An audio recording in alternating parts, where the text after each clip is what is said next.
अचल जी, मैं आपके पास आती हूँ, उससे पहले बता दें, हम आपको ये बताने जा रहे हैं हमारे न्यूज मित्रों को कि सैन्य लड़ाई में तो भारत ने पाकिस्तान को दौड़ा दौड़ा कर मारा ही, लेकिन इससे पहले भी भारत ने पाकिस्तान के सामने एक ऐसा चक्रव्यूह तैयार किया जिसमें पाकिस्तान के हौसले टूट गए। सच ये है कि इस बार भारत ने पाकिस्तान को हर तरफ से मारा और इसीलिए आतंकिस्तान घुटनों पर गिरा। पहले भारत ने पाकिस्तान का पानी रोका, सिंधु जल संधि खत्म की।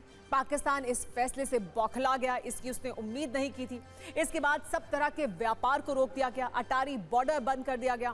फिर पहलगाम का बदला लेने के लिए भारत ने ऑपरेशन सिंदूर लॉन्च किया और 100 से ज्यादा आतंकी इसमें मारे गए। इसके बाद जब पाकिस्तान ने भारत पर हमला किया तो भारत ने चुन चुनकर एक एक हमले का जवाब दिया और सैन्य लड़ाई में भी भारी पड़ा।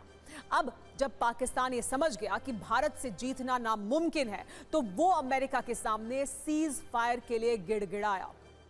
और अचल जी, यही सबसे बड़ा सवाल है कि दरअसल पाकिस्तान के लिए हर बीतता दिन और मुश्किल पैदा कर रहा था। पाकिस्तान को यहां से एग्जिट चाहिए थी क्योंकि वो भी बहुत एक चेस्ट थंपिंग कर रहे थे कि आप ऐसा करेंगे तो हम जवाब देंगे, लेकिन जवाब देने की जो उनकी कैपेबिलिटीज थी वो कम होती जाती समय के साथ। और इसी वजह से क्या एक कोशिश थी पाकिस्तान की तरफ से कि जल्द से जल्द ये सीज फायर हो पाए। देखिए सुमेरा जी, सबसे पहले तो खुशी की बात है सीज फायर हुआ, क्योंकि मेरी कंसिस्टेंट पोजीशन यही रही है कि हम यहाँ एयर कंडीशन स्टूडियोज या अपने रूम में बैठ के ऑल आउट वॉर को रिकमेंड नहीं कर सकते। दूसरी बात, हमारी सरकार जो है काफ़ी सुलझी हुई मैच्योर सरकार है और वो सब कॉस्ट बेनिफिट एनालिसिस करने के बाद ही फैसला करती है। 12-15 दिन उन्होंने ज़रूर लिए, उसके बाद उन्होंने ऑपरेशन सिंदूर किया और उसके बाद भी जो हमने अप्रोच रखी वो भी बहुत ही कैलकुलेटेड अप्रोच थी। बट अब मैं आता हूँ आपके सवाल के जवाब में। देखिए, हकीकत यह है कि पाकिस्तान को पहले दिन से ये मालूम था कि उसकी भारत के साथ कोई तुलना नहीं है, ना इकोनॉमिक पावर में, ना सैन्य शक्ति में, ना किसी भी तरीके से। अब गलती हो गई, पहलगाम में उन्होंने टेरर अटैक होने दिया।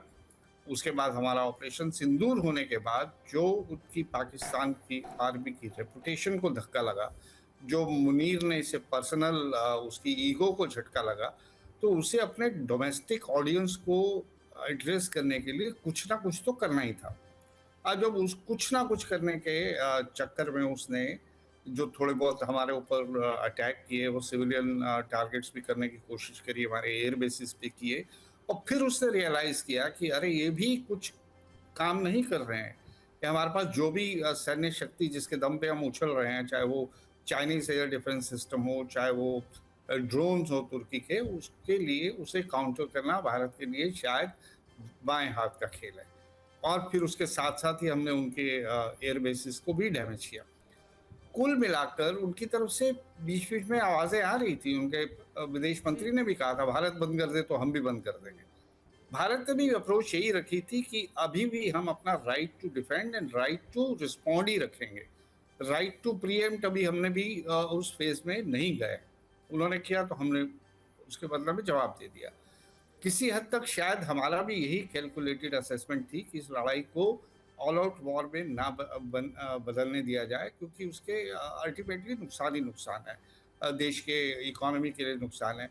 बट इस बैकग्राउंड में आता है role United States of America का, और इस पे भी सवाल उठते हैं कि अब तक जो हमारी पॉलिसी थी, हमने कहा था कि पाकिस्तान से हम बायलैटरल लेवल पे ही टॉक करेंगे और किसी थर्ड कंट्री की मीडिएशन नहीं देंगे। सवाल ये है कि अमेरिका ने क्या रोल इसमें निभाया।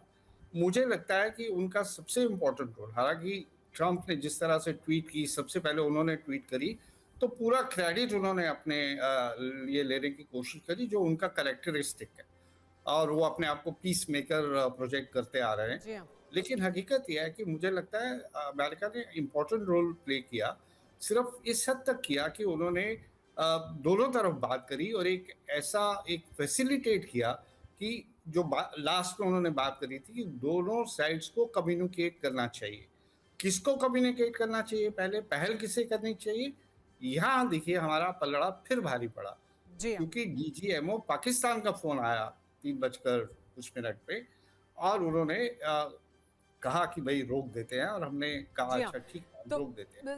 अब देखना है, एक ट्वीट और आया हुआ है रूबियो की तरफ से, आपने ध्यान दिया होगा वो क्लेम कर रहे हैं कि अब भारत और पाकिस्तान किसी न्यूट्रल न्यूट्रल जगह पर बात वेन्यू करेंगे। पे बातचीत करेंगे। वो देखना है, 12 मई के बाद पता लगेगा।